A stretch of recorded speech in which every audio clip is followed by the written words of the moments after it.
our tax rate is going down. I know that breaks y'all's hearts, but the tax rate is going down. It doesn't mean we're decreasing taxes, but the tax rate is going down and is being effective. Because our tax rate right now is 0.43809, and we're going to propose 0.42618. Joel and I are trying to find a better way to predict that. Ultimately, if we'd have known that that was, we'd have started way sooner, but it wasn't that case last year. If the voter approval rate was above our current tax rate, it was about 0.45 last year. So that's been an impact on the budget this year. What's that going to do? Next year, we'll start the budget a month in advance or more. We'll start the budget 45 days sooner than we did this year. And we'll just back everything up. So that's a few of the changes that we've gone through. We're good. You know, what does that mean? Well, what are we going to lose? I was going to propose the original same tax rate. We'll lose $100,000 of additional tax revenue, not being able to adopt the same property tax rate. So it doesn't hurt us. You know, it's not a big deal, but we can't keep the trend of keeping the same numerable tax rate as we have been. There's no way to do it. It's not possible. But it's not a big issue. Anybody have any questions about that? It's an interesting new way of doing things. So 0.426 is not enough to vote. No, if it goes over. No, it actually, Paul, the only ones for us that would have to go to the voters, if we went up to the 0.477, see it right there, Paul?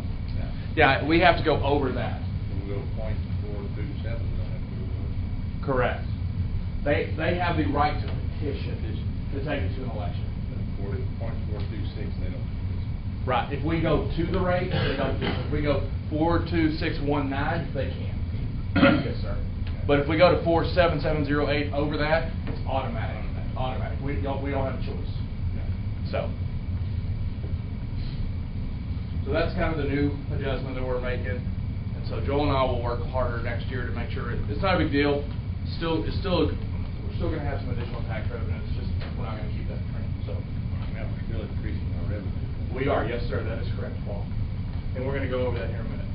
So what's the proposed rate? The proposed rate is going to be 42618 versus our current rate. So let's go over evaluation. So everybody has the PRAD valuation. It's the one I've got tabs on. I've tabbed several pages in here.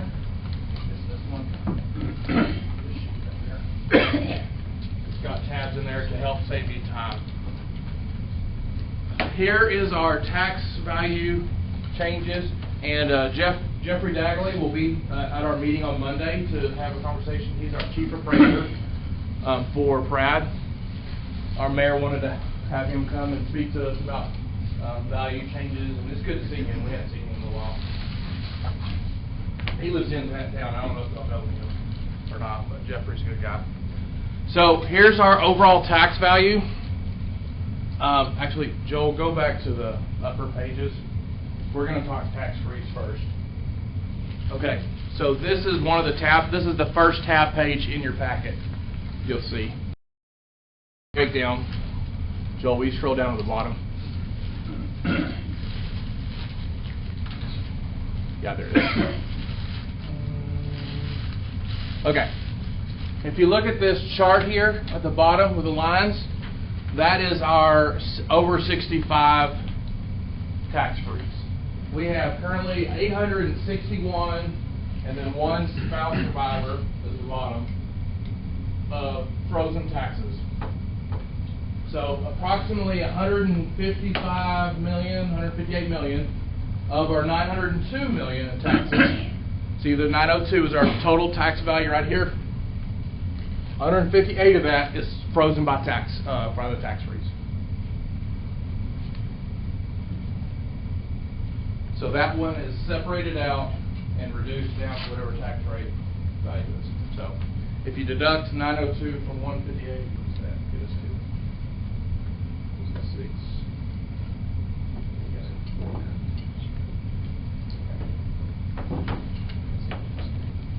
Yeah, here's the adjusted rate. 744 right here times our tax rate divided by 100, and then the 497, that's the money we bring in on the tax freeze.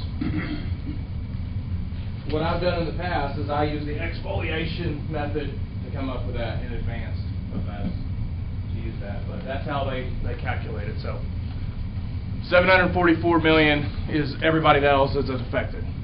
Is the other one, what's the other one? There's over 65 and a spouse and a DP. What's DP, that's the pollution. It's the pollution one, and I think Lone Star has it. It's a pollution tax exemption, something I'm not very familiar with. I guess they have some increased measures to reduce pollution, and they get a tax break on that from what we talked about. I'm not very familiar with that. Did he include what the number was from A61 last year? That increased pretty drastically, or Which one are you talking about? the number of 861? Oh, it did increase. If you look at, it's in my breakdown.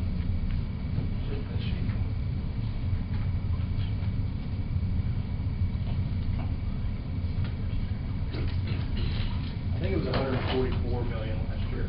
Something tells me it was around 140 million. Okay. So it was 145. I don't think I have that here, but That's fine. we perpetually lose about 200,000. If they were at our rate, we would get 200,000 more in taxes. And I can go into that here in a second. So that's what we perpetually lose each year. So go back to the valuation page. So 902 is our taxable value, and then you see the breakdown here. Only 744 is affected by our tax rate, and then the 497 is related to the 158 million of the senior freeze. Joel, go back to the increased values on the other second page. So let's go over where our values went up in town. Overall, the running average commission is 8.68%. That's where our values in total went up. Residential went up 8.67, and then commercial went up 5.11. The biggest change, I believe, was the vacant land and inventory property. They got multifamily separated. It went up 2.48, but our residents, for the most part, went up 8.67%. So commercial, actually, I was surprised that commercial didn't go up as high. So, but these are all the land use codes and broke down and tax value. You can see there's our total taxable 902 right there at the bottom. So that's where it all adds up to. And you can see those the value changes from one year to this year.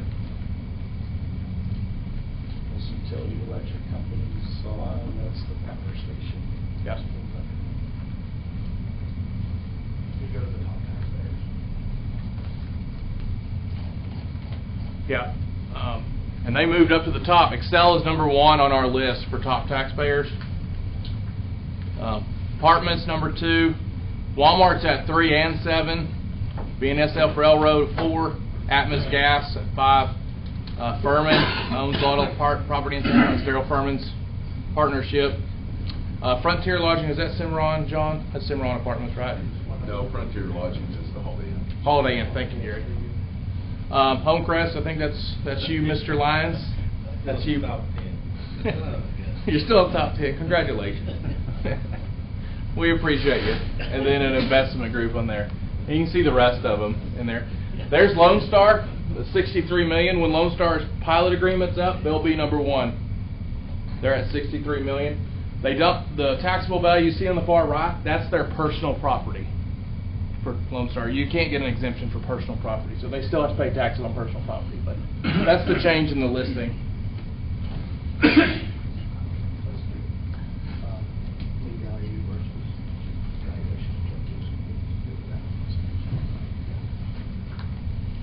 So let's talk about our change. I mentioned we've had about 72 million in property value change. Of that, 27 million.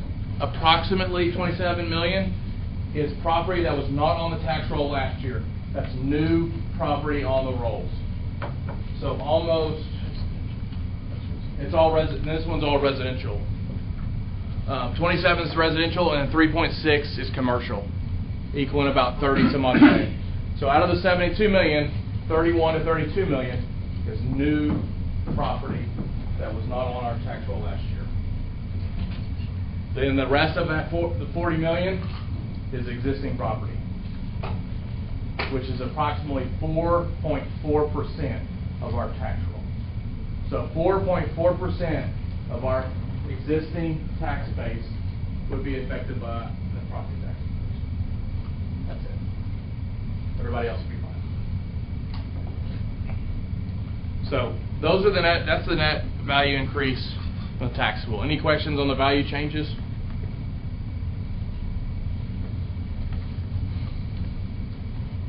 So let's talk about the impacts. So you've got this printed out too in front of you as well. You can follow along.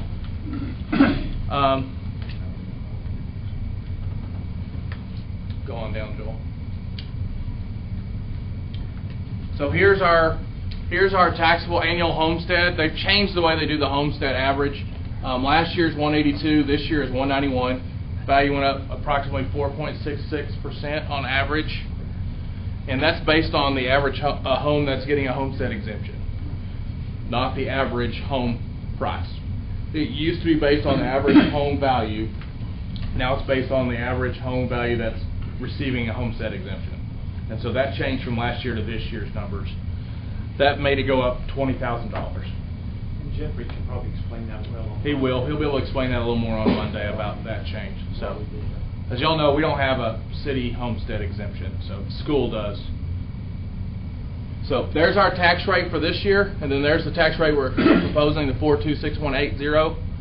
It is approximately $14.49 annual increase, which is $1.21 a month, and then 4 cents a day. So that's the increase impact. The one below it, that's my house. 15 Tiffany Lane, that's my house. I am sitting at $287,000 value at my house. Mine's almost going up 10 grand. So I'm going to $298,766. So that's how much more taxes that I would pay at my house. I pay $11.60 more. So with the proposed rate, that's what on average your citizens would pay with the proposed tax rate. So from our point as staff, we don't think that's very much to be discussed unless y'all have any questions, because it's so negligible. Does anybody have any thoughts on property taxes?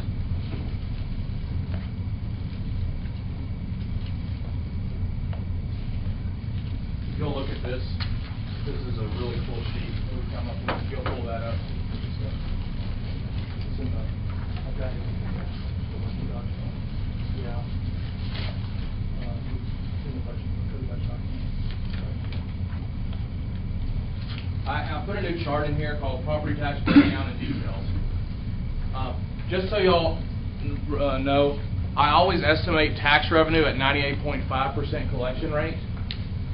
We typically are at 99.5, but it's just good conservative estimates to bring it in at that rate. Oh wait, there's y'all's new picture. I got y'all's new picture in there already. You haven't seen it. That fine group of people there. So here's our tax rate distributions right here, and you've got this handout right here in front of you guys. So you can see the trend. Obviously, we took a massive dip in the debt service this year, going from 0.057 to 0.041. Some of that we have no bearing on. That's just paying on our debt for the cap. That's our tax awarded debt for the cap. You can see the trend there. So on the bottom part, let me explain this one again. So if we didn't have a tax freeze, we would be bringing in $3.8 million. The adjustment we're estimating, and this is 100% collection, I do 98.5, is $3.6 million. If we had 100% collection, it'd be $3.6 million. So will the INS likely go back up next year? No, the legislature has really just dug into that. Wasn't there some excess in there though that Yes. we had to use? Or? That excess gets factored into the calculation per the legislature's tax worksheet. Okay. So that's why that rate went down, is because it's factoring So in those excess collections. that wasn't just excess in the city, that was annual excess or so. We get an annual about 35 to 55,000 extra on the debt service side, and we can't just use that. It has to sit for that purpose, and we've just saved it. It used to be that if it we could accumulate and then we could pay it off early at the end, but now we have to pay it forwarded as you go by adjusting that rate. We've got, what, 250,000, 230,000 approximately. And we can't take that and just make an early payment, because that would actually be calling bonds that are outstanding, and we can't do that until 2026. Yeah, so I asked Joel to specifically look into that to see if we could pay it early, because we're not paying that off. We don't need to keep that. And so, basically, we have to wait on it. Yeah, they're really coming down on that, so there's nothing we can do. Yeah, I don't have an issue with that. I knew there was some surplus. I didn't know if that was a one-time deal. In fact, at this rate, it goes back up, but it's... It can, if we pull it in, but we're gonna just wait and hold on to it. We won't probably get the 40 or 50 that we've been getting on average. We'll get enough to pay the debt, which is fine for us. It's all we need to pay that debt. So it doesn't bother us one bit, as long as we're taking care of that. On the second page, this is the new page that I created, just a better property tax breakdown. Go next one, Joel. Yeah. So I've got the tax rates on both sides. You know, I broke it down between the maintenance operations, debt service, and then the total. And here's the actual collected amount we've received. So for M&O, we actually received 3.2, or excuse me, that's this year, this coming year. We received 2.971 for last year for M&O, and then we had 446,000 collected in debt service for a total of 3.4. So those are actual taxes collected for the years.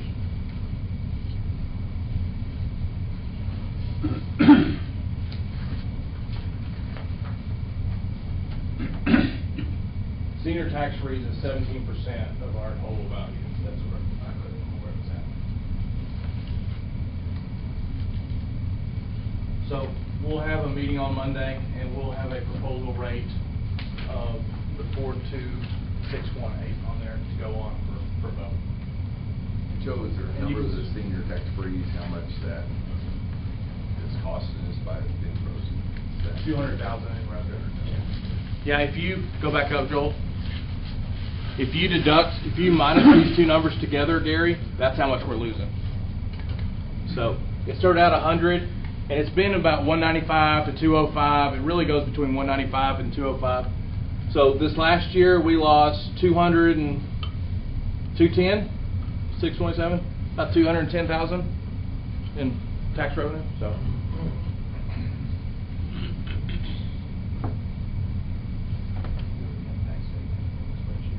let's look at the one last thing. We've got the spreadsheet that's got my blue right there in front of Cody. So everybody, yeah, we can pull that up and we'll end our property tax discussion. I don't think any questions. So as I said, I do a conservative estimate of 98.5. So this is what we're looking at proposing going into it, which is actually about 0.71% revenue increase total. So here's our additional revenue right here, you guys. We bring in that much more, 241. If you did 100%, Joel, would you type in 100% collection? That's what it'd bring in, 290. So it's a 50,000 difference. But we do it at 98.5. And there's our values from last. Scroll down, Joel. Here's the values, Gary. They changed. There's the freeze adjusted value changes. So it changed quite a bit between the years. And there's our certified value. Last year was 829 to 902.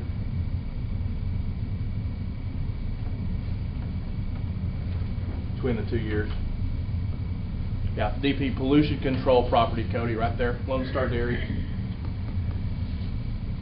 Joel and I looked at that. What does DP stand for again? We looked it up last year. Forgot. Scroll back up. Any further questions on this?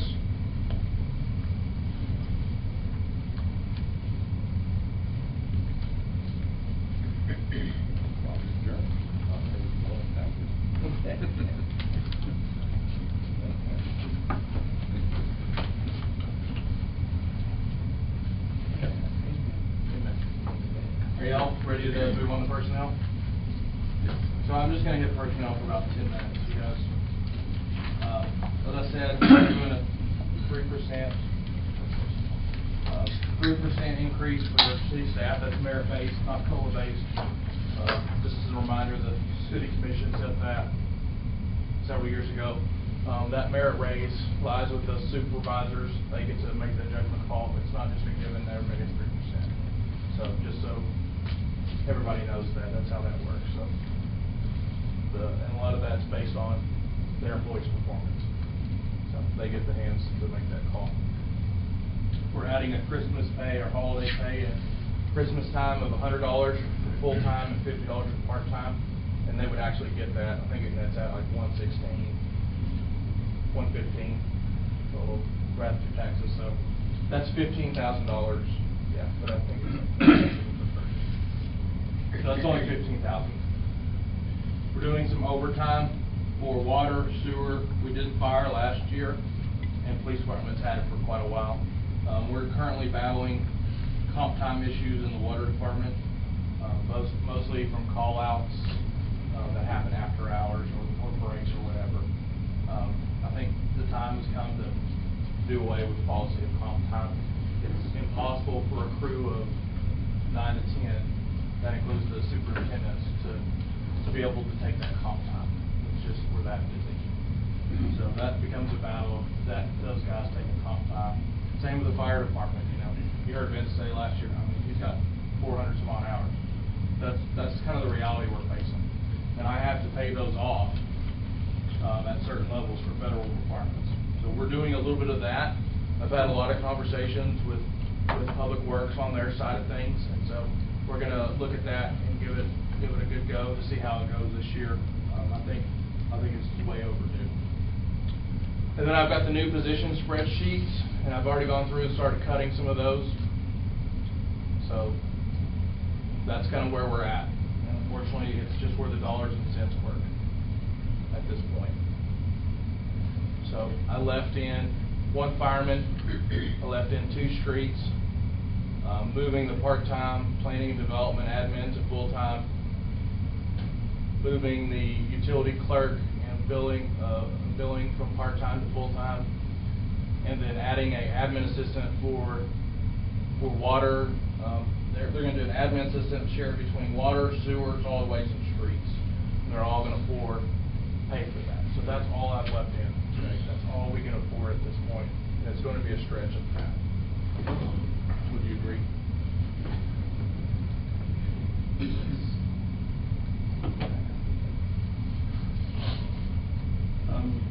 There is a potential from the fire department for a grant that can be applied for, the SAFER grant that you've heard Dennis talk about, Chief Glenn.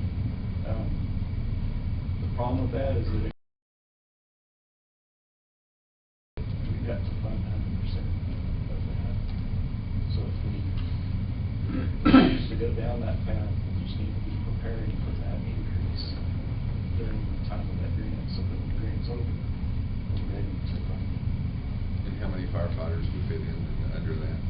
We were thinking 5, Dennis, if we did 1 this year. Is that right? Yep. So we would be doing 1 this year. We want 6. So if we did 1 this year, we would apply for 5. And Dennis and Vince are getting that geared up for March, February, March. So apprehension, the commission won't fund those. So if you don't fund them, then I'm going to have to let people go. And so we do it, and we get to 5, and we're hoping 100% for 3 years. I hope that's. We hope. We hope we get this year. So we get 100% for 3 years, and then when that 3 years is up, we've got to be able to have enough property tax to pay for those 5 new firemen. If we don't, And you're proposing 5, but it could be 3 if the commission said, hey, yes, we think we're obviously staff desire would be 5. We're trying to get to 13 at this point. Full build out of 20. Dennis, maybe one day, 2021, Yes. full time. So we're going to try to get to 13 today in the next 5 years, 3 to 5 years. So if your goal is 13, where are we at now? 7? Yep. 7 total. That's another 6.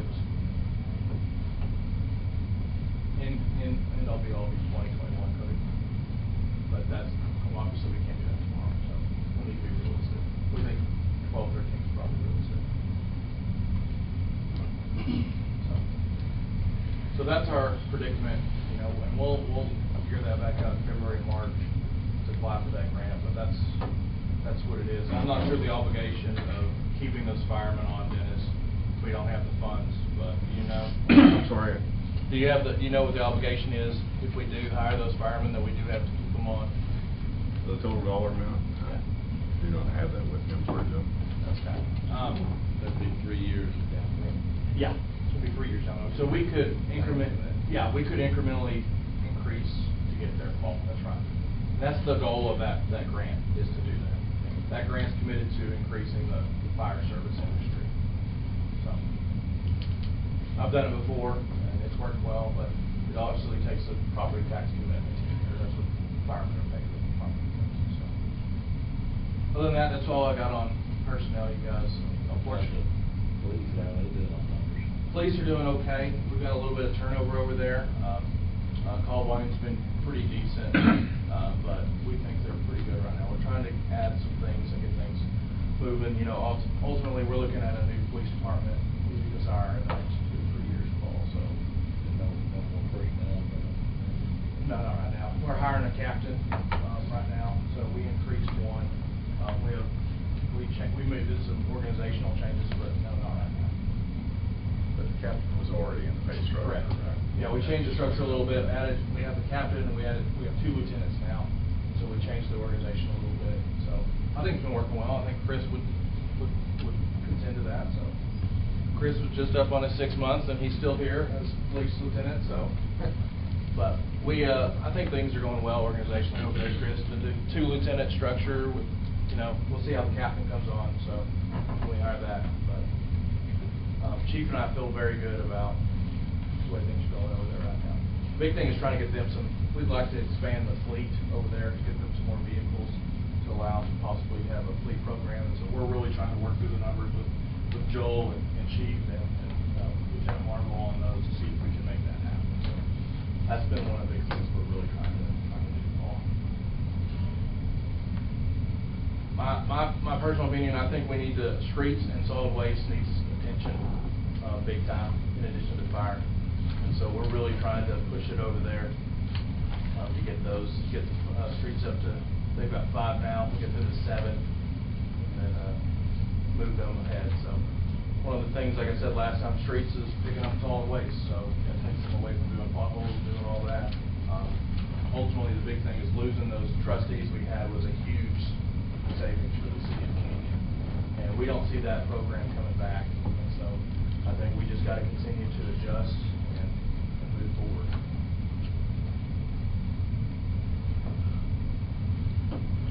On to capital projects, if anybody has any other questions. This is the first time staff has seen this, so they haven't seen my cuts until now. We can tell. Some cussing going on back there. That's okay. Some gesturing. Not the first time. On the camera's gesturing. It's been a challenge. Joel's going through and doing a lot of the cutting this year. To help. Wow.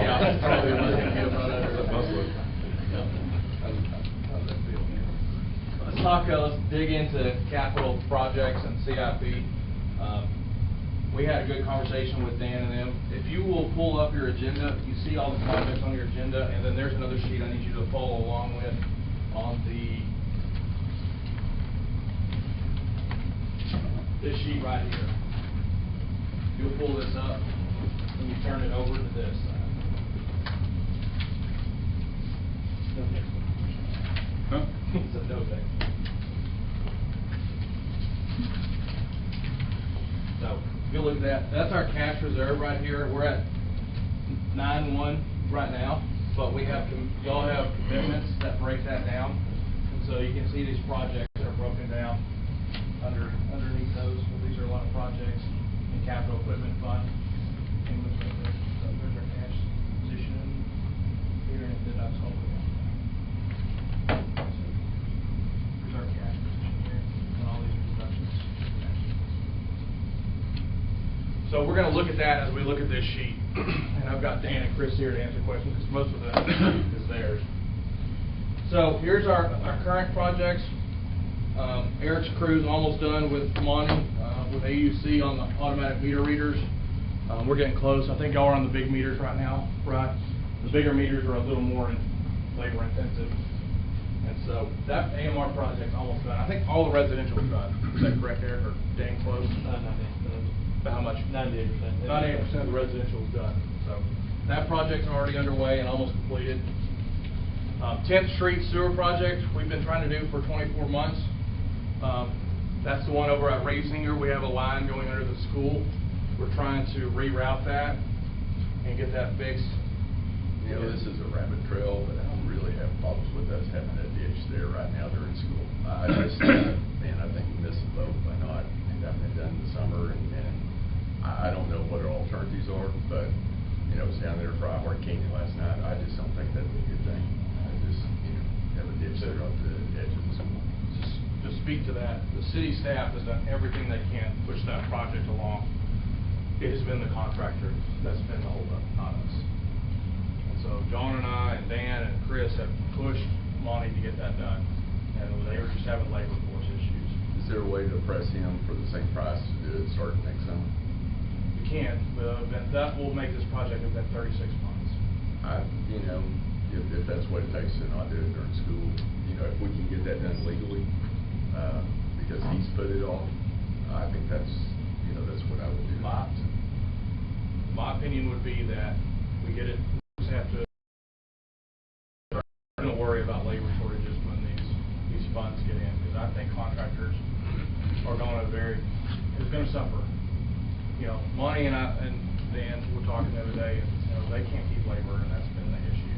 This is probably a later discussion, so don't take up too much time here, but yeah, I really drive by there and think, man, I'm sure see that as a wreck with school kids right there.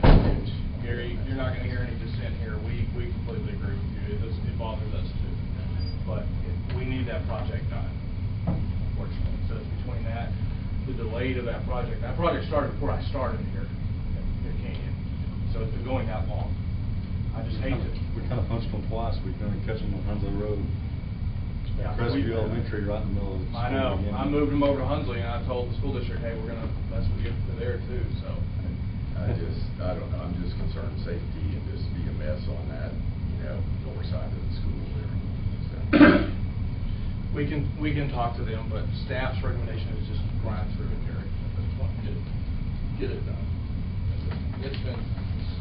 It's almost, you know, the Fuller project took 3 years. It's almost that. And I think it's worth more in the school district into that conversation. We have. Dan and I had a sit-down conversation with them last week and let them know that fact. And we talked to them about the road, so we really had a good conversation with them. Were they excited about it? Extremely. You wouldn't believe. I bet. Between that and the fence and the well, it's not we won't talk about. So that's our recommendation, Gary. If the commission wants us to postpone it for another 12 months, we will do so, but I want to hear from everybody. That's how we. I'd like to know what the safety concerns are. I would like to know too, what all that looks like. What that looks like. Can you give any add to that, the safety side of it? It's no different than working in any other street. I mean, they're just gonna close the north lane or the south lane, they'll close the thing, or they'll move down to one-lane traffic. You gotta allow access to the homes on the north side. It's not like we close the It'll be a street. trench right there too, on the north side of the school, right? But it'll be in the street. It'll be covered up daily. I mean, it's not like you're gonna have a quarter-mile open trench or anything. They'll cover it up when they go home every day. This is going to push all that traffic everywhere else. Right. That's the issue. That's the issue, the traffic issues. Twice a day. Maybe a good option is to wait, at least get through the first of school, get through the first month, so we get a traffic pattern going there, and get something going, something. And just to be honest, Mayor, I don't think it's fair to try to hold the contractor another year at the same price. I don't think he'll do it. I wouldn't do it. Well, but if it's on his head, you know, I don't know. This probably is a discussion for later on. Staff's gonna move forward, Gary, at this point on this project, as best we can. I will make sure Chris and Dan sit down with the contractor to do the measures if we need to on safety. And one thing I think Dan told contractors, start on the school side first, get that done as much, because it does go further up, to get that done first and before most of it done right now. You have to lay it uphill anyway. So, yeah. They will start there first. So the bottom's down there on the east end, so that's where you have to start.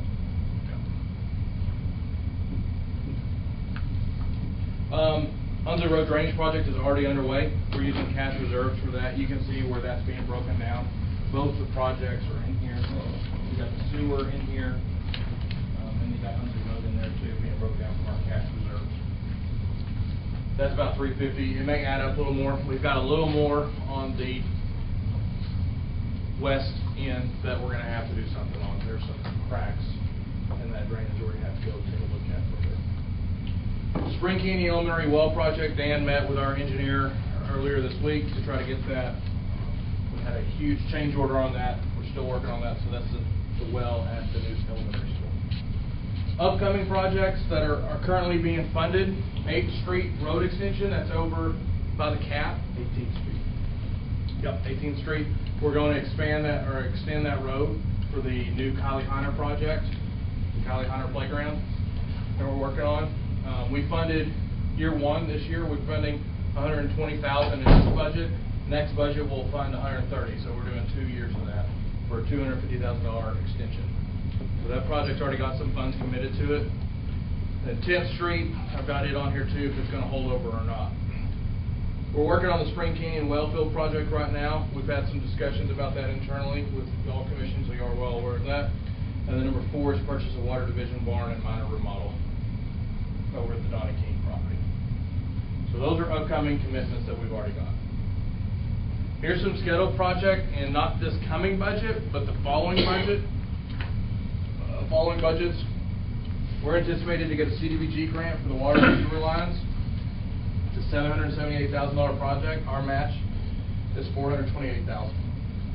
That won't be in this year's budget. It'll be in next year's budget. So that's something that's coming. And then the other big one is we're trying to redo the force main out to the wastewater plant. That's a 1.2. We've currently got 2 years saved up on that, and you'll see that. I think it's $400,000 a year. So we got $400,000 saved on our sheet so far for that project. That's 1.2. So we'll add another $200,000 this year to that project. I think we have $200,000 in this year's budget, right, Joel? So at the end of this budget year that we're currently in, we'll have $600 saved up. So those are the ones we're kind of committed to at this point in time. Here's the ones that were requested in the annual budget, and the other one's the sirens. I don't have the sirens in there. I think you added that, right? We added the sirens in there, and those are on order right now. Rebuild the burn house for the fire department, approximately $135,000. I told Dennis and Vince earlier this week to go and get some new estimates. New restroom and pavilion at Hunsley Park. Library roof replacement. Spring Canyon Wellfield transmission line. Wastewater division expansion, building expansion. Building security access for the civic complex. And then the golf course. Irrigation system, about 2.4. Driving range, if that goes into effect. New restroom on the front 9. Addition to the existing maintenance building and John Pawn Shop, cart washing station, new cart building, and new bridges. So obviously, that's a lot.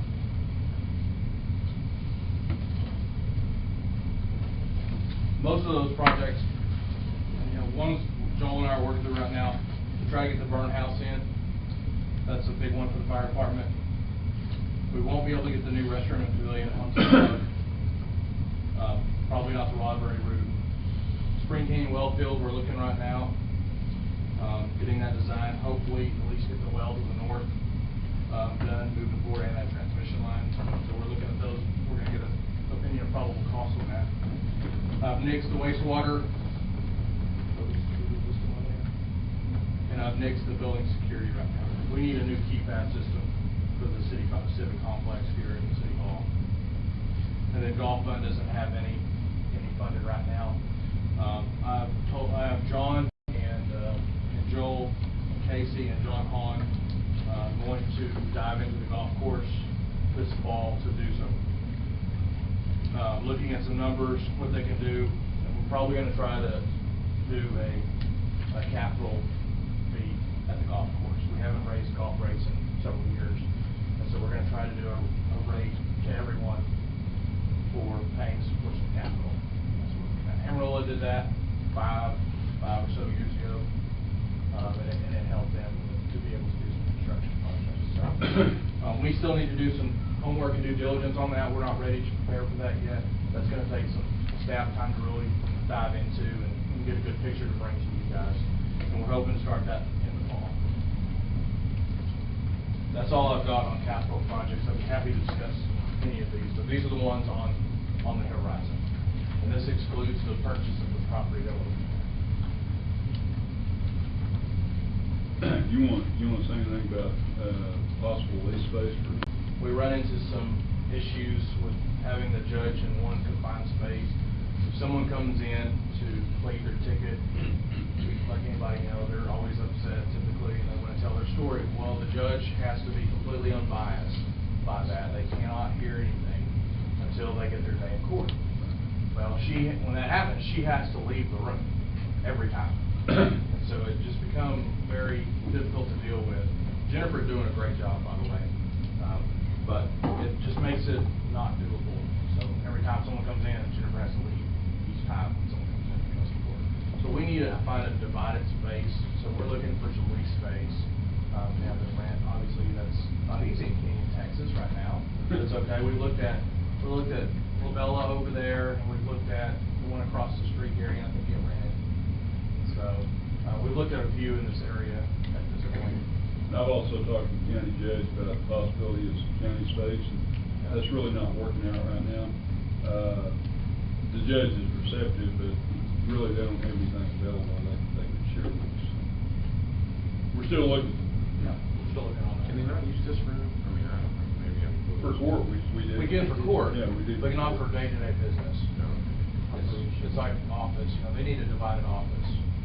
Yeah, we're not talking courtroom space, we're talking office space. Really. And the difference would be that the judge is here 3 days a week. Right. Yeah. So previously, Bob would not have been in that office during that time. He only shows up for trial. He would have come for the trials. He would have done his work that he needed to.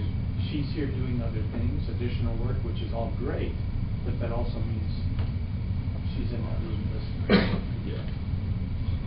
We'll continue looking for some space.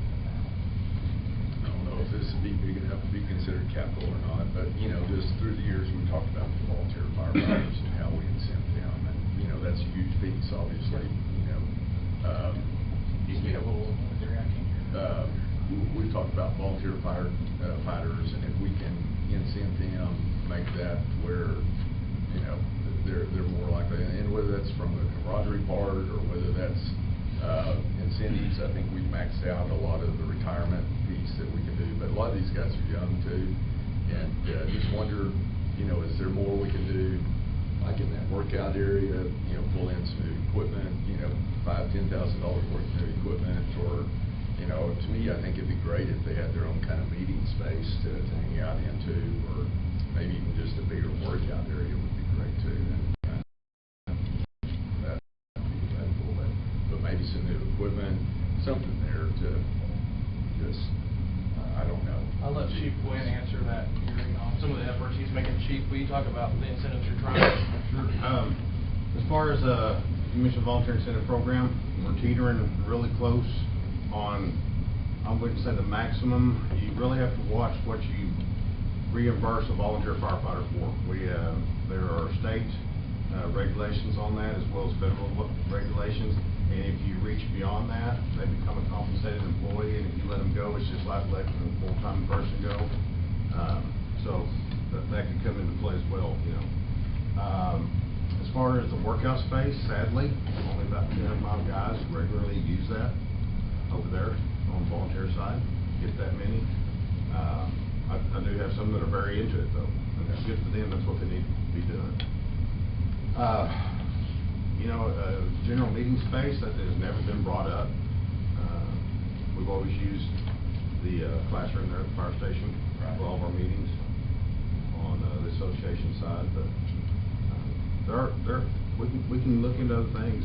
Just let me know. And even if it's enhancing something there, where it's a place they want to hang out, or I'm not sure what that looks like, but just it's ways to incent, especially some of the younger ones, because we really have worked on the retirement piece, but realizing how many of them are younger and all too. I don't know if that's as great an incentive to them to, you know, as some of the other things might be, so. Dennis, thoughts on that? What's your thoughts? That's a component I've never even thought about. It looked like your numbers were good last time. And by the way, thanks for your guys and Kenya PD showing up to volunteer at Hurricane last time. Welcome. Everybody looked sharp. Our numbers were good because I made that a required training. They went out there for you. How many guys did you have out there last time? Sir, I've had, probably asked Vince on that, I did not, well, you know my situation. You were wearing a different hat last time. Yes, sir, I was. There was probably a dozen people. So about half of our membership probably. Yeah. Well, they look good out there. So. Thank you.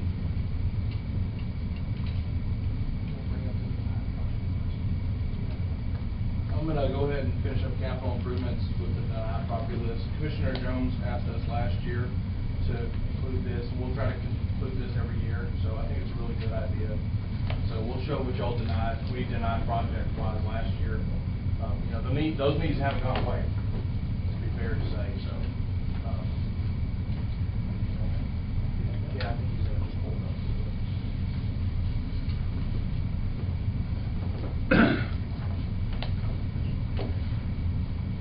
Is it all, it's under all unfunded, it's all unfunded, do it the next time.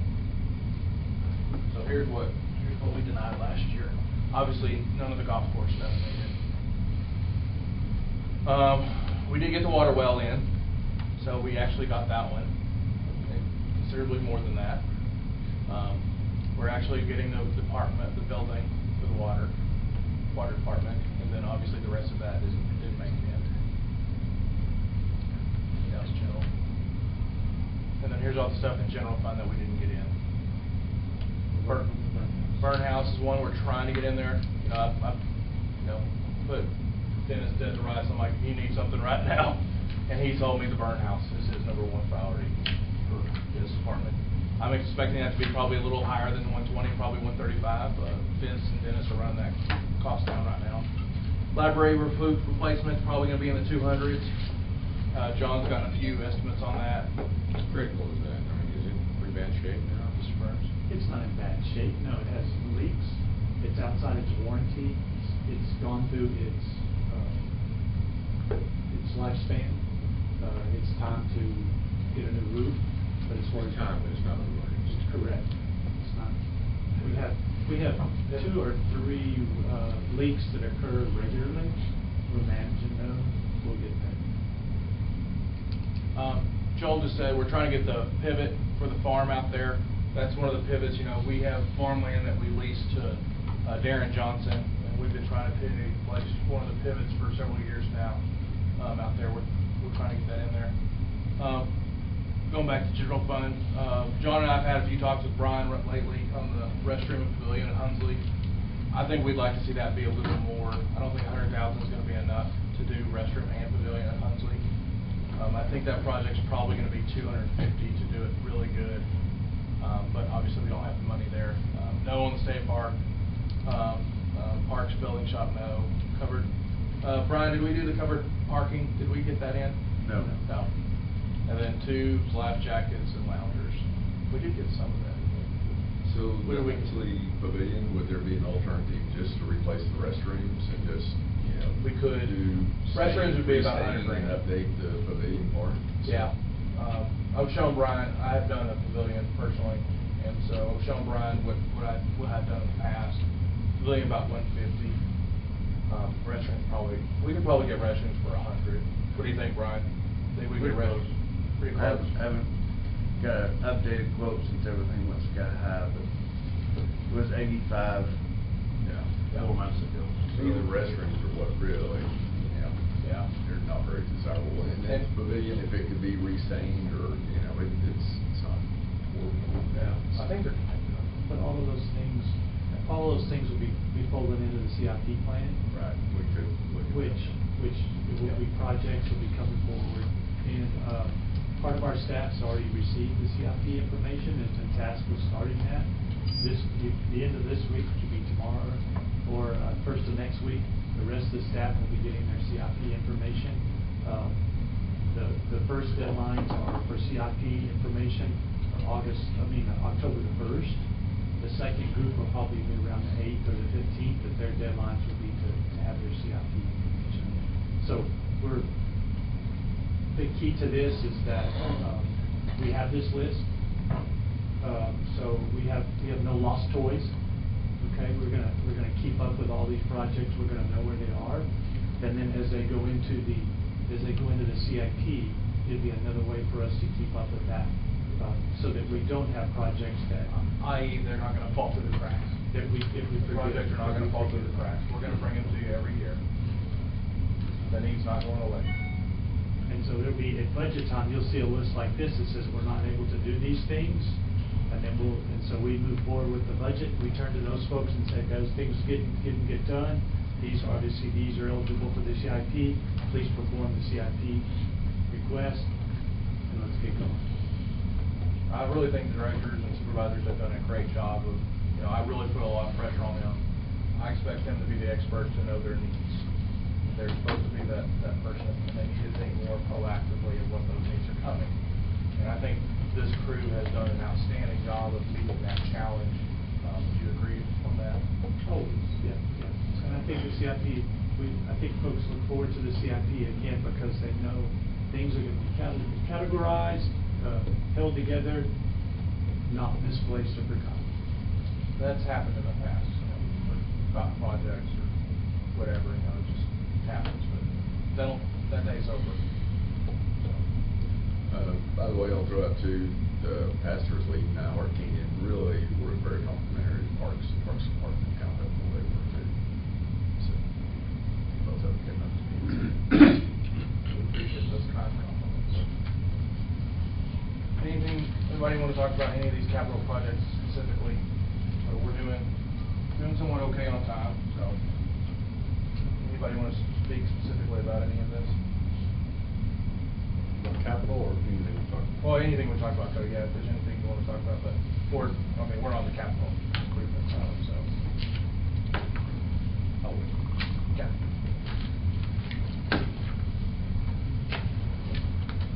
Stuff being done, we can go to the one-time purchases real quick. While Joel pulls that up, we'll talk about grant projects. I've got John really diving in on all these grant projects.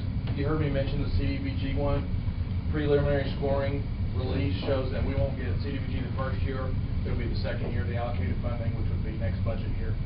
But that's coming. We did not get the downtown grant. Our socioeconomics really hurt us on the downtown grant project.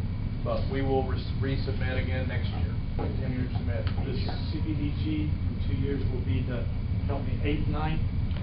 What were those? Eric, do you remember 8th and Clifton 9th Street? Avenue, isn't that right, where we were? 7th, 8th. Replacing water and sewer in that neighborhood. Because we have small, we have 2-inch water lines in there. And we'll be upgrading all of that. While we're there, we'll do water and sewer at the same time. So it'll be something that we don't always get to do, which is replacement of something that needs to be replaced in a timely manner. So we're excited about that. As y'all know, cities are required to have a few miles of 2-inch, I would say. And Public Works has taken it on the last 10 years, at least since Dan's leadership, to replacing the 2-inch line and bringing it up to TCEQ standard of 6 inch. 6 inch is minimum for fire standard. So that we are continuing to pursue that aspect with that grant project. The TxDOT project, I think Gary, you were part of that conversation. We met with TxDOT, and so we had 2 grants. We had 15th over here. Well, that became inapplicable. That was not going to meet the program requirements of what we wanted to do, so we had to nix that one. And then the other one was sidewalks down 23rd. Well, the local district office said they have that project in their kitty for the next year or 2. And so we took that project off, leaving us no projects on the TxDOT. So sidewalks are getting taken care of, and we're not going to have to pay for anything. Right, we felt like we were a winner on that. We felt like we were a winner on that, yeah. So that fell through. We'll continue to keep TxDOT projects on high alert. We are going to look at hazard mitigation grant probably coming up. There's going to be some mitigation funds being released. That opens September 30th. Talking to emergency management on that. We're going to have a call this afternoon on drainage related stuff with our engineer about that, trying to update that. So those are the grants we're looking at right now. And Well, there's, also, court staff, I'm reviewing a document right now for a possible, grant for municipal court through the, juvenile case manager system. So we're possibly gonna get a grant, applied for in the near future on that too. Not sure how much it's gonna be, but that's opening up to Possibility to use those funds for. facilities, equipment, court operations.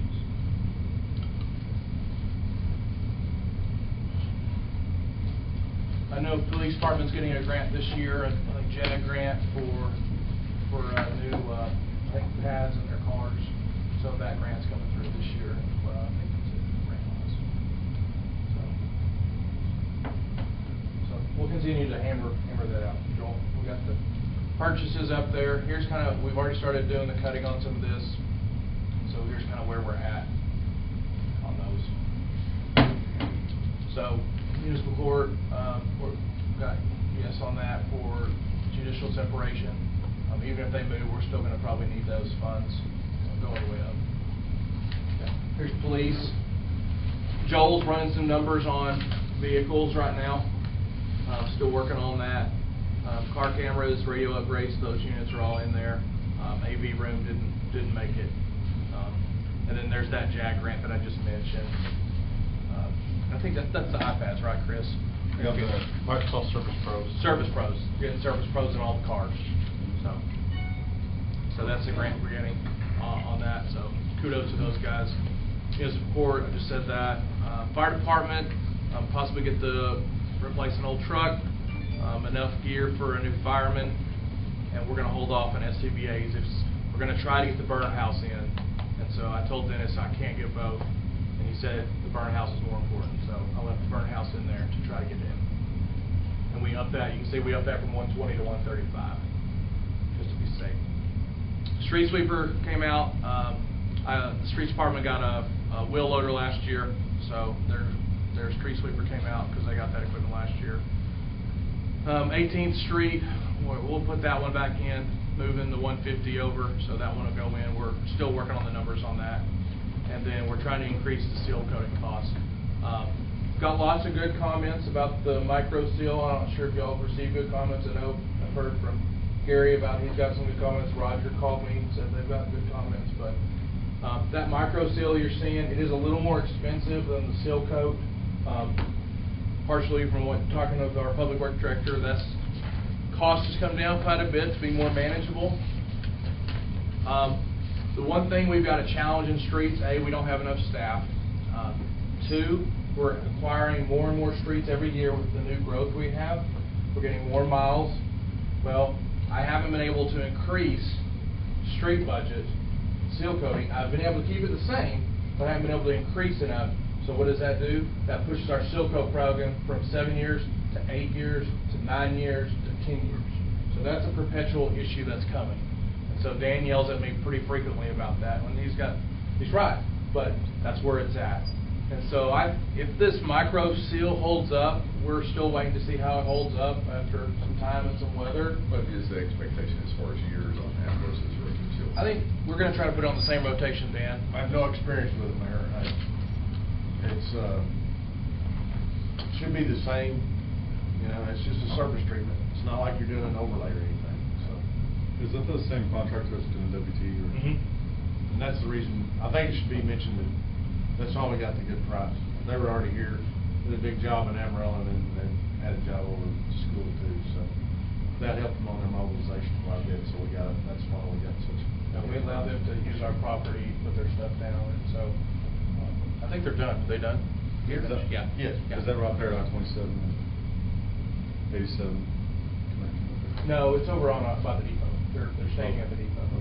I know we saw that. How much higher is that percentage-wise? Yeah, Cody was estimating on that too. Well, this year was only about 20% higher. But Dan's pretty confident that the seal coat, Freeman out of Vernon lost their butt on the seal coating. Does that how you feel? Yeah, they weigh every bit Significantly. So it's hard to compare those two, in our opinion, on that. So yeah, it is a little more expensive, but it has a small aggregate, has some, what, you said concrete in it? Cement, so, pretty good positive. We want to see how it goes. If it goes good, we'll try to, implement that into it, so. But we're trying to get that increased. I think the big thing, we got brick streets as a no right now. We're not sure exactly what that needs to be. And so that is engineering planning for brick streets and how to best do maintenance, but also construction. And so we have 50,000 there. Obviously, it's a no right now. It's just coming down to pennies and cents at this point to try to get the budget to work. So But we can go ahead and be digging into it. we'll talk. We're meeting with Amarillo. That's going to happen, yes. But that 50 grand would be for our engineer to look into the best way to do maintenance on a routine basis as well as reconstruct. Yeah, no matter what we do, it's gotta be designed. Right. To take a stab at it. It's just so labor intensive. They're so much more expensive to do the brick roads than they are to do just regular asphalt. We haven't had to spend anything on maintenance on them in the last That's 2 true. years. They've held up, but once you take those bricks out, you're gonna have to redo the base and everything. And then the other part is trying. Most streets are crowned, for drainage purposes, that the water drains to the curb. But you have to have that brick street to match the curb, which is hard. You have to put some new base, make it work so it curves and guttered, and the water flows effectively for drainage. So there's a lot of things to be looked at, but it's not out of sight, Gary. So. I got a compliment on how good the seal coat over the brick street looks. I don't think we did that. They thought part of the seal coat was over original existing brick street back over here. I was like, I don't think they did that. There are some hot mix patches in the brick that have Right. been sealed before. But they're talking about the new seal coat that they've done last week. It shouldn't be on any brick streets. Imagine. If it was right over here by the cake company, and it was on a hot mix patch. Yeah, no, it was over here. They were confused. Let's continue on down. So streets definitely need some love. Parks.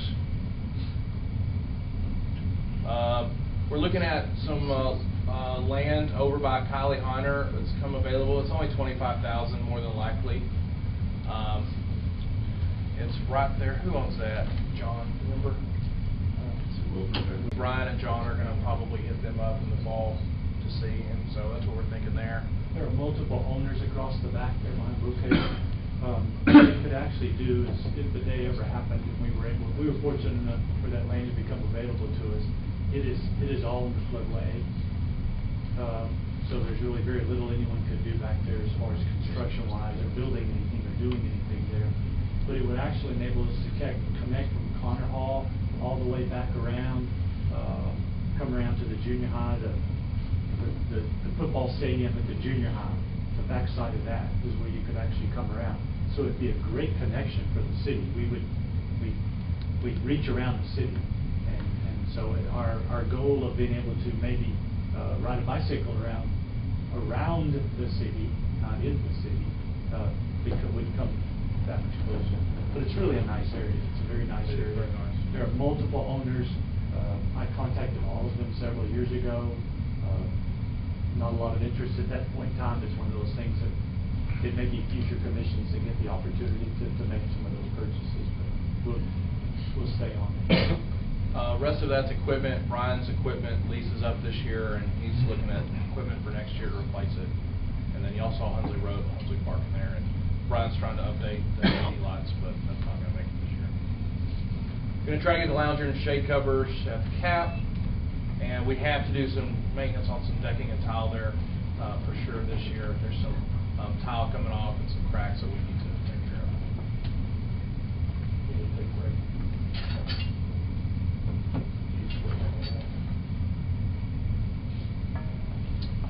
Library, there's the roof. We talked about that already. We're doing a rate study this year, a cost analysis and rate study on our structure for solid waste rates, water rates, and sewer rates. We're looking at trying to do that with new gen strategies. So all those departments are paying a piece of that. We have an increase in bulky pickup, and then a little bit of increase in landfill expenses. Looking at strategic plan in October, John's coordinating a lot of that. We're looking at tax increment reinvestment zone, which we're about to talk about after this.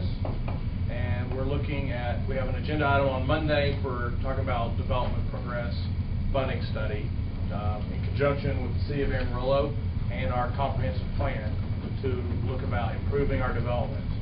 You know, it's not sustainable right now, the funding of expanding infrastructure, and so we need to dive into that, look at a little better of our options. So, and that's it for general fund. Water sewer funds, there's the rate review on the other side of it. You can see there's a 2/3 for water and sewer. That whole study is $75,000. I think you're going to like it, Jen. Worked with them for many years. We've got some equipment replacement there, pretty normal stuff. They're not going to get the one for the new employee. The wells we've talked about, we know that. We're looking at that debt issuance. These are CRF funds and debt proceeds. $900,000 for the building at Eric's office. We're looking at that. You'll already know about that. And then some more equipment, regular equipment, pickups, foreman, and a new dump trailer over there. Dan's trying to. We've been really trying to get our utility maps updated over in Public Works. That's one thing we put off the last couple of years. I think, Dan, maybe 3. I think we're going to try to get it in this year to get those maps upgraded, especially for our guys in the field. That's always a challenge. The maps are going on 8 years old. So it's time. Portable generator for wastewater. That's for lift station. You can see this will be part 4 of 6 for the force main this coming budget. This year's part 3, the budget we're in now. So another $200,000. So we're slowly getting up to that $1.2 million. Got the pivot in there for now for number 2. Just mentioned that earlier. And then I'm really trying to get the access into for IT, but it's just not getting there, and some other items. And then we can go to the golf course and get depressed. Right there. So I don't have anything funded right here in the golf course right now. Those are no's at this point. So those that, as y'all saw earlier, the 9 projects, those needs have not changed. But as I mentioned, we are going to dive into that a lot more in the fall. And we want to wait. Staff wants to wait until we can do some more homework on that to see and work with Casey and John Hahn over there, and then put a financial plan together of what we need to do.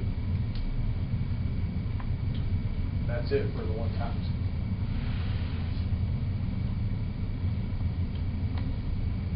So we are funding the wastewater pivot in the city. Yes, we're trying to get the wastewater pivot in there, sir, on the farm. Is it just to the point, it's just break down all the time? It's 20 years old.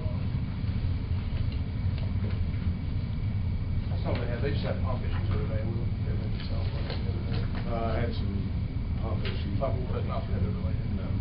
Well, it wasn't. It wound up being pivot related because it plugged the pivot. Oh, okay. It was solid. But it had nothing to do with the pivot, so. No problem. Any thoughts? Throwing a lot at you guys, I'm sorry. If y'all want to talk tax increment reinvestment zone, and then call it quits. Do you want to bring up a comment? Yeah, I have just a couple of questions. Sure. And a comment that's probably going to be way out in left field. Yeah, go ahead. Can you go back to, I saw you were able to manipulate this by just entering data into this. I'm just curious what the... We just changed the collection rate. Can you change the no new revenue rate to 0 and tell me what the additional revenue is at 0? There is no addition in revenue. It's actually a reduction. The no new revenue is good. Is what it is. That's what it does.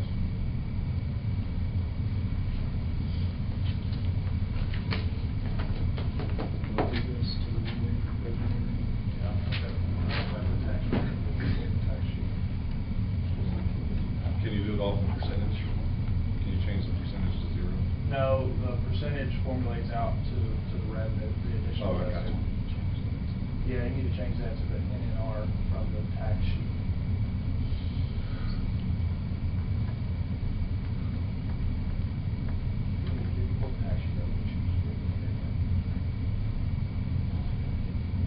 Yes, but it's on the tax sheet of what that exactly got, how it's in there. Want to know what the difference is in revenue or what the no? Yeah. Does it have the note, the single rate of the note? It should. Yeah, I guess it should, yeah.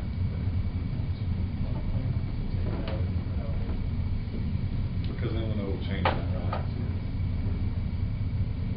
Does the debt service change that? It actually would be a reduction, yes. Possibly, I think. Yeah, we'll look it up. That is 3680. The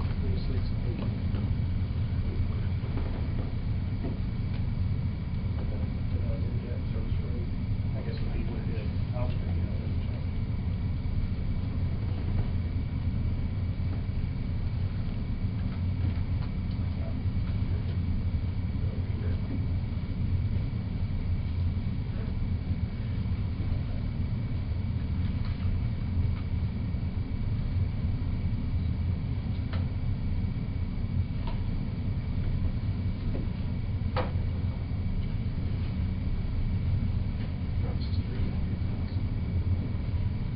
And it drops us below because of We need to type it in. debt service, right? Yes. But you don't have schools, so that's what it would be. And what's I can't read what the additional revenue is. It's 58,000 actually. Yes, 58. It's $100,000 difference. Mm-hmm.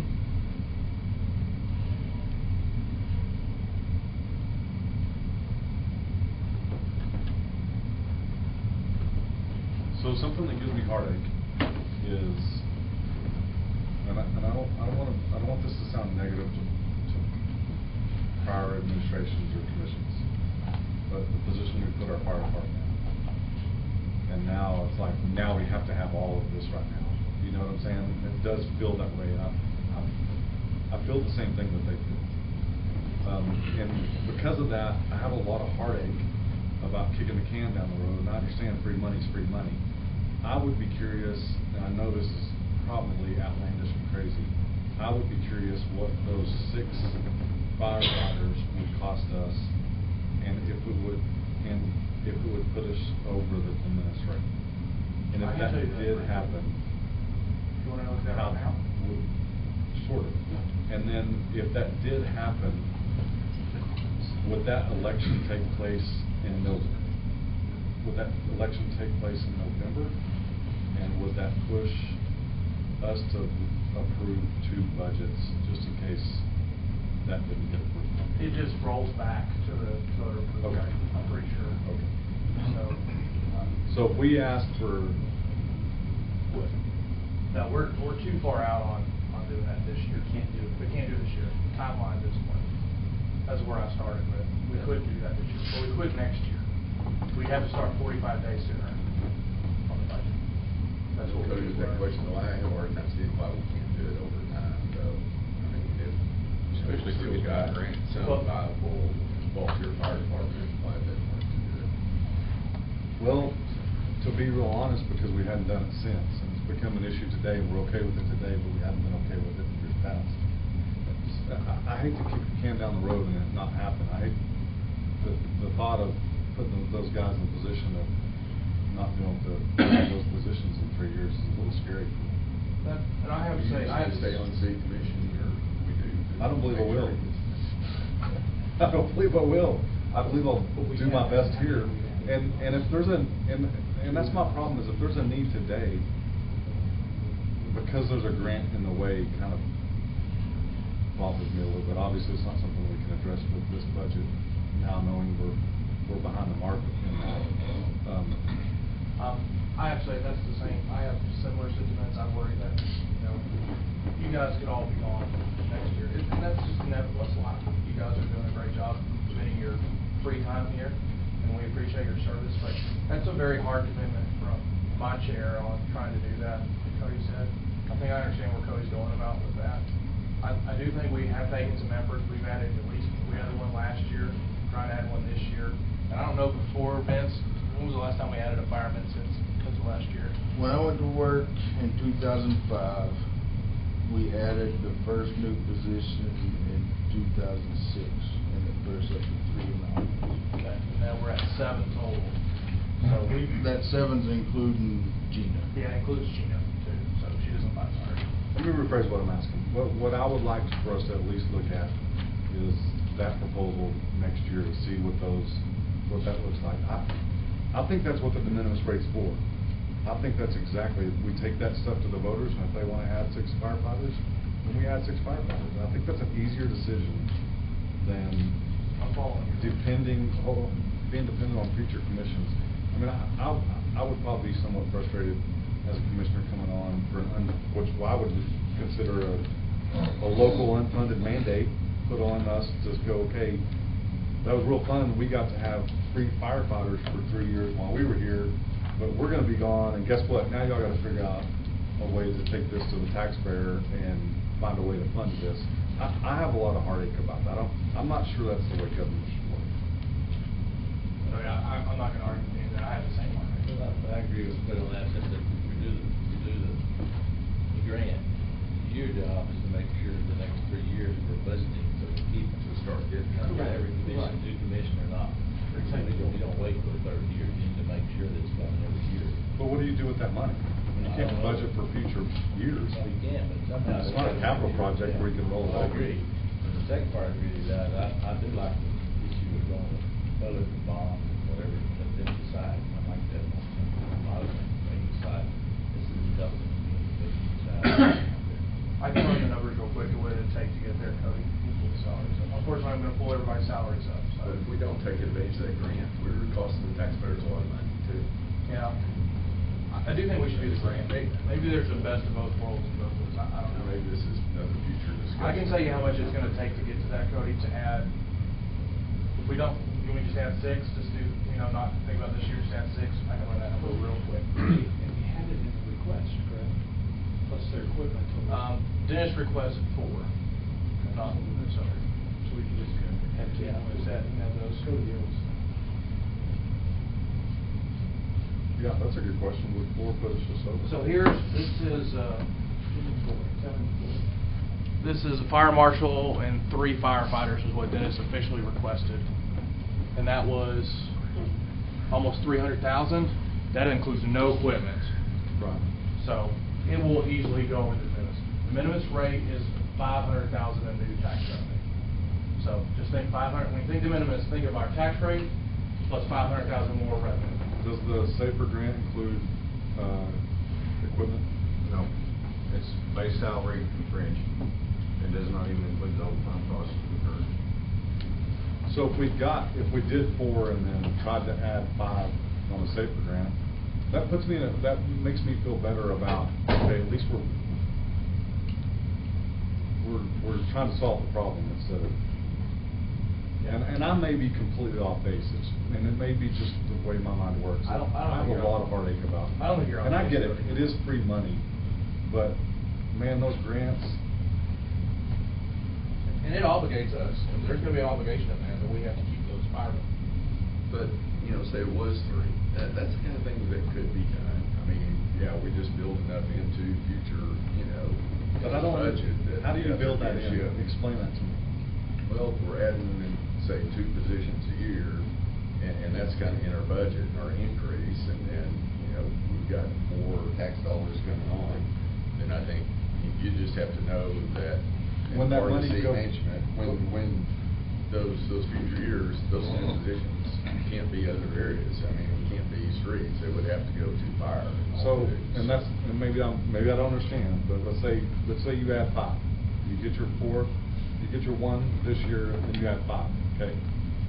And then we do what he says, and then we add 2 next year, then we add 2 next year.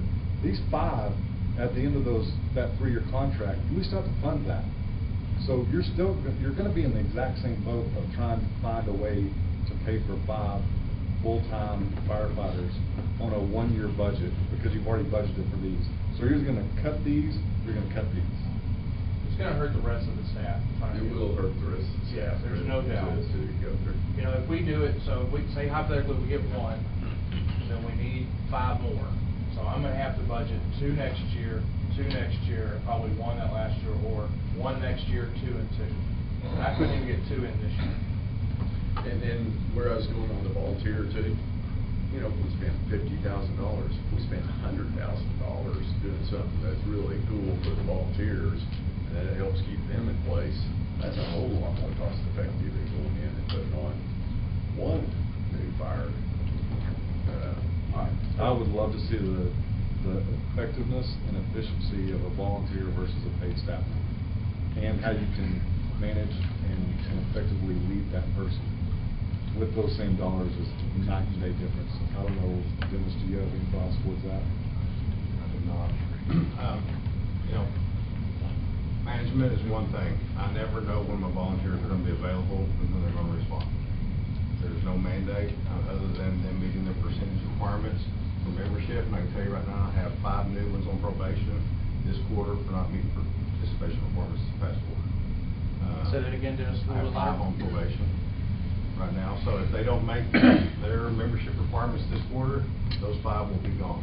And what percentage of that is your entire volunteer staff? North, That's a quarter of your guys. 25% basically on probation right now. That's And counting 2 I know county that's a officers. challenge, and talking about younger generation, we have gotten it done in the past, and we've had a top-notch fire department, you know, doing it with volunteers in there in the past.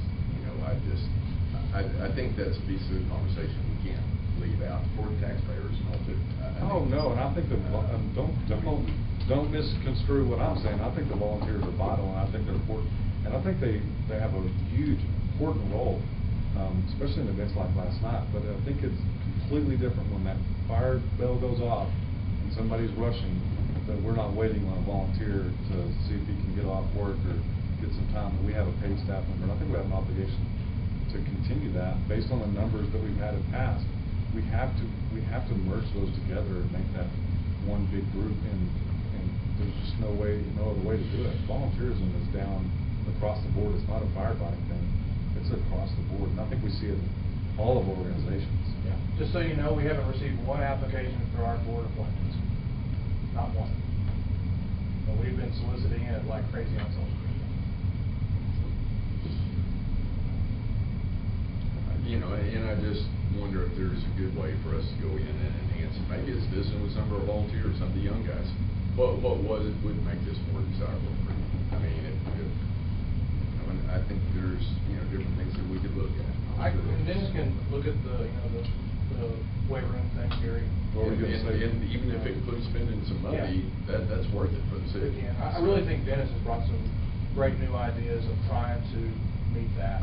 And I know some of those may fail, but, you know, I think we're trying something new to see if we can do that. Dennis, I commend Dennis on his efforts trying to do that. I think he's meeting your desires and the rest of the commission's desires on that effort. What were you gonna say, Unfortunately, Dennis?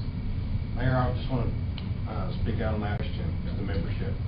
I got blank stares. I mean, You know, so. Everybody's different, you know, Yeah, everybody's life is you're right. different, everybody needs something different. I can tell you, we compete with family time, increased time needed in their careers, and that's the main reason I give when I put a member on probation, we talk about it, is that it's just the time commitment that it is requiring to make a minimum member. as family They just don't have it. as family men, as we all are, it's hard for us to argue against that. So there's no real defense to that. Who's gonna shy away from what is gonna shy away from? I mean, it's like fighting fire, so. But Going back to that member that comes to us and I'm ready to go, let's do this. We are still working on getting our guys we put on it first this year certified so that we can cut them loose and let them do what they came to do. So you're looking at nearly a year of training just to get to that basic point of getting them out there. And we lose people during training because they lose interest because they're not doing it yet. Liability concerns and reasons, we have got to get them to a point before we get them on out, you know, doing what they came to do. It's not like when I came on board. I got a set of turnout gear handed to me, the pager went off. I was putting stuff on, not knowing what I was doing. And I said, come on out, we'll teach you what to do. We cannot do that anymore. Just due to liability. It is a predicament. I think everything y'all brought up is very valid. Those are the kinds of comments that Dennis and I talk about frequently about this challenge, because we know it's a challenge. But I do think there's value in Cody's conversation and what you brought up. I do think we would like to do the grant, but at the same time, we've got to do a way to fund those positions when it falls on. So if y'all are committed to that, because we'll be coming back in February to talk about this again, we've given you the full gambit. That's the thing. I'm apprehensive that the commission and future commissions will commit to adding those positions, because you're increasing tax dollars to fund those positions forever. That is a challenge here. It's hard to predict that. The political volatility at times on some of that. Like Cody said, Cody may be gone by the time that happens, and Aldo may be gone by the time. But we will still be here. How do we make that work for the future? At the very least, I would think you could do a grant for free. We can. How to make that work. We can do that. Yes. Some way to use some of that grant. The other way is you raise the tax rate. You can do that in 1 year, raise the tax rate and up, or if you want to raise, like Cody said, the minimus, and do that in 1 year and go out and get the grant too, we could do that too. There's multiple ways to do that, and we are for that challenge, you guys and gals, if y'all want to do that. I don't think we're behind the 8 ball yet, Cody. I think we do need to take that. I would have liked to have 2 firemen this year. We couldn't make it work.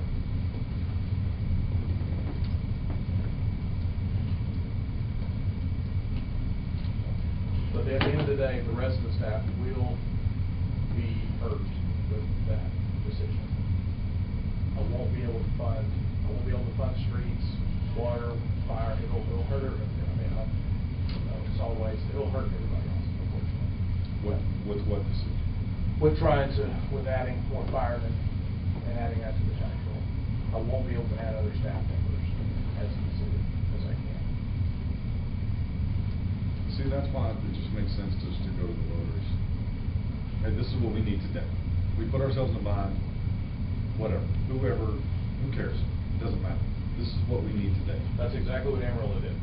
Amarillo is doing that right now. They're going to the vote. We can do that, Cody. If the commission wants to do that, we can do it. You're talking about next year. Yeah, it'd be next year. Well, and it may be, that's a year of us having conversations with our public about, hey, we need to address this. Stuff like this maybe is another work session. We could still do that, still do the grant too, Gary. I don't see any reason for that. I'm just not sure that that's what we want to go up to the voters for. I think. What would you also go to the voters for? The police station. That's definitely on the horizon. Let's talk about tax increment reinvestment zone and we'll finish. Tiers, if you look on your sheets, the one that says Tax Increment Financing Act, looks like that. I'm not going to read that to you. As an intern said, everybody's got it in front of them, they can read it. We'll just kind of run through some of the highlights of it.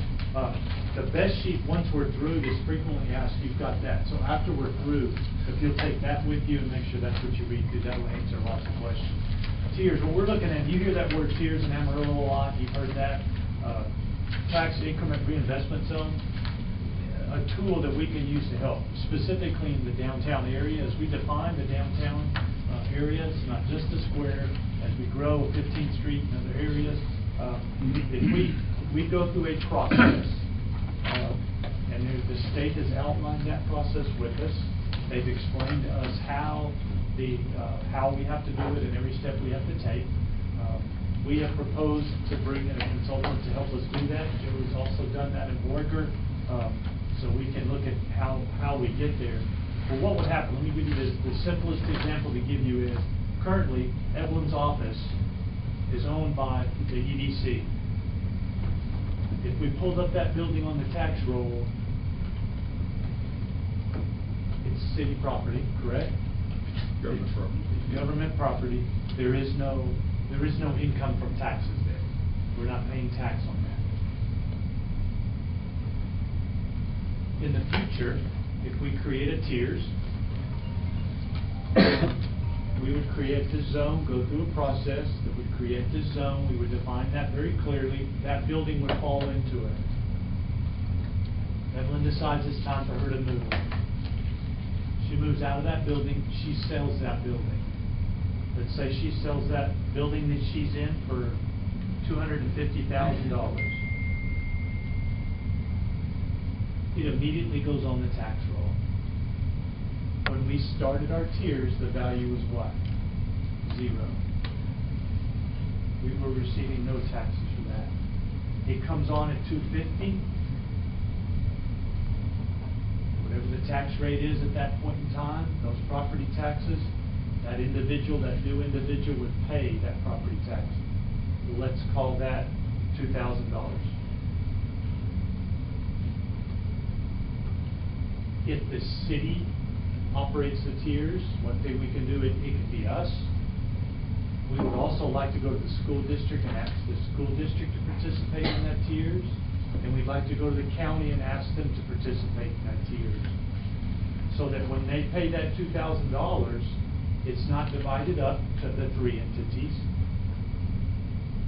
It stays in that tiers. It goes into an account. It can only be spent in the downtown area. As the value of that goes up each year, that money continues to go there. All right, we've got Palace is already there. That building already is paying property tax. Those owners are already paying that. Let's say they're paying $2,500 a year now. When we started tiers, we set a base rate. That $2,500 continues to go wherever it's been going, to all 3 entities.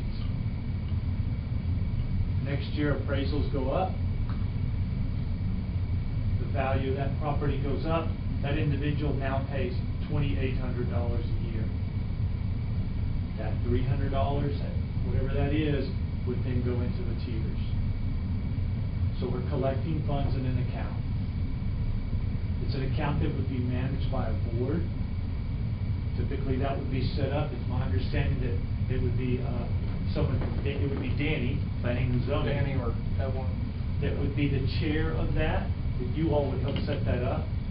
If we have the other entities involved, then they would have representation on that.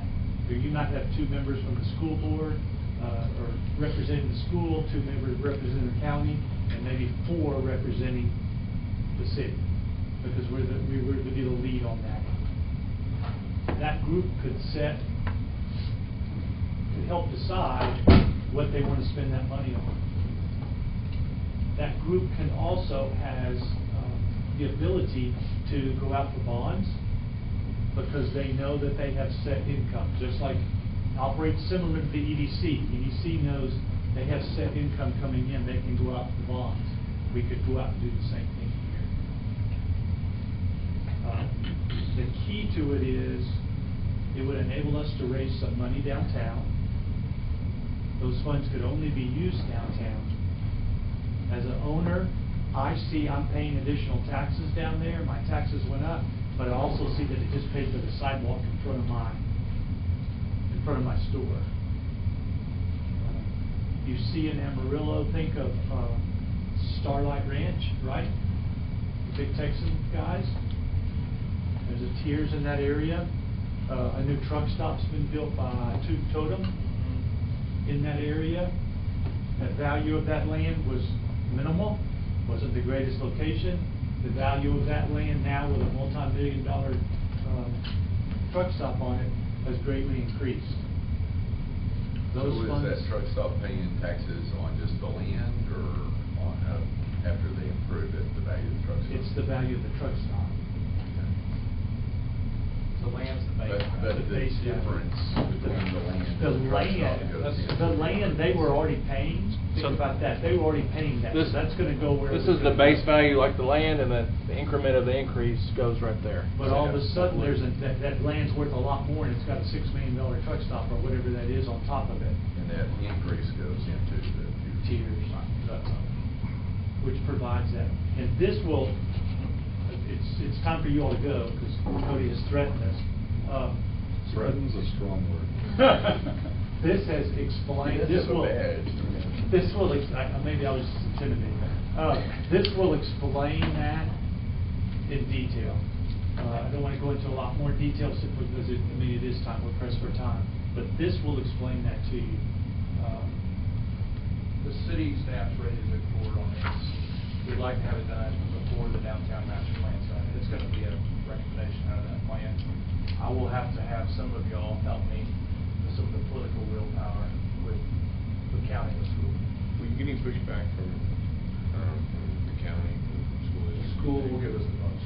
If I was a school, they usually do not participate because of the per child dollar amount. It's a bigger loss for them. Yes. Or a bigger potential increase, because they're gonna continue to get what they're currently getting. And we would say that'd be for 30 So years. do they squash it, do they keep it from happening? They just wouldn't participate. Maybe it's just us in the county. Yeah. Maybe we just agree to it. Or they Look at that. they'd only do 50%. You know, they can reduce down. So there's some wiggle room there. I'm just gonna call in all my IOUs with Daryl and all that. That's what I'm holding on those IOUs. And Joe's already had those first conversations with them. With So both entities. we'll just work through that. But I definitely would like a volunteer or two from this board to work with myself and John and Joel on this project. And I think we need to start now, having these conversations. Who else do municipalities typically get pushback from on tiers? You might, What's the pothole? some other group might go, well, how come I want a tiers? So how do you select that area? Yeah, downtown, why is downtown so special? We would select that because it affects everyone as far as the community, for the most part, because most of our surveys, everything we talks about people are interested in the square, people want something to happen in the square. If you had another group come forward, just like Starlight Ranch or whatever, they come and that was an area that was not thriving, and if that tiers works and causes that area to thrive, everyone succeeds. So, I'm not aware, we have our consultant, if we end up going with this consultant, he's quite familiar with it and can answer some of those questions, but that's a perfect example, why would we not? And I'll look for those answers too, so that in the future I can answer those. So, maybe this is a consulting question, but what all area would you include in the tiers? What would you propose? Our downtown master plan, we're drawing it up right now. And that's, Commissioner Ray is in that area. yeah, you're gonna basically include most of 15th Street, because through the comprehensive plan, you've seen it already in the comprehensive plan, we've drawn it already, Gary. The square plus a block or two each way in 15th Street. It's exactly what it's what you've seen. And it's what we all kind of know would work. And better to start, I wouldn't want to go to a high value place and say I want a tiers, because I'm not going to get a lot of increase. I want to go to a place where I'm going to see change. 4th and 23rd. Could. Yeah, we could do it down 23rd. Down the road. A place that I know that here's my value. It's only going to get better in the next 30 years. If you did it 4th and 23rd, you'd probably want the money in that area too. So you wouldn't want to do it 4th and 23rd in the courthouse and spend all the money. No, on the courthouse. they're all separate. You'd have separate tiers. This sheet really answers a lot of your FAQs. The things that it can be used for, purchase of land for public infrastructure, relocation of utilities, water, wastewater, drainage, parks and landscape, public roads, buildings, facade improvements, environmental remediation, demolition of existing structures, debt service, like John mentioned, admin fees, marketing, operational costs. But you have to have enough square footage. You have to have enough. It has to be large enough to make. Oh, I want to do it for this one block area. It's 8 buildings. Well, unless those are going to become some corporate headquarters for somebody, that's not going to change much. So you have to look at that footprint to make it worthwhile. And as an owner, I see that as, hey, you're gonna, I know you guaranteeing you're gonna come do some stuff in my area. That's only gonna increase my foot traffic. I need a couple volunteers to be a part of this, to help me with some of these political conversations with the county and that too. Okay, I got one. I don't mind. Okay. Okay. I think Paul was interested. About all of us. Walking for him. Okay. We're looking at doing a work session on Monday. Can we start at 3 or 3:30 on Monday, you guys? Y'all have any issues with that? We'll go over, we'll have Joel and I trying to get the budget balanced. We were $4 million over starting with. We're trying to get it down to zeros. So we're gonna try to get the numbers to you for that. So we good to start at 3 on Monday? Roughly where are we at with all this? A lot of this is implemented. Oh, on the tiers? No, with cuts on the cuts all. 200,000. I cannot, 330? I cannot, because school's starting back, and that's when they're hammering us with meetings, so. I might be, can I get with you separately then? Gonna have to. Okay. So. You know, the other alternative is start at 4:30 and we just go late. Yeah, we could do that too, Randy, would that be better? I know this agenda's gonna be busy. I have already moved things from this agenda to the next meeting just because there's so much. I'm gonna be pushing it for 4:30. If we wanna go late, guys, we can do that. I need at least an hour and a half for budget talk. You know, I'm good going late, this, you know, we used to do that all the time with budget. No matter if you want to wake your staff, stay over. And you used to eat. Yeah. So Feel like you did some pretty basically, right, we'll do that. yeah, really good deal. I'd be happy. 4:30 and a meal, yeah. 4:30 and a meal, and we just go late. Okay. Randy, you okay with that? Yeah. Kind of make one angry. We'll get you some food, man. All right, you guys. Gary, you want to adjourn the meeting? I'll make a motion. Zero. Thanks, everybody. If anybody has any budget questions, please come see me or call me. Please don't hesitate. Yes, I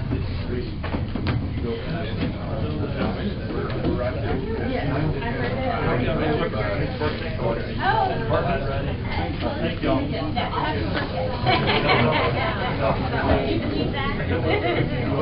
Okay, I thought that's right. Jennifer, was that 316, was that your number? Yes. I didn't have you in my contact. Oh, okay. At that number, I had a different number. Oh, yeah.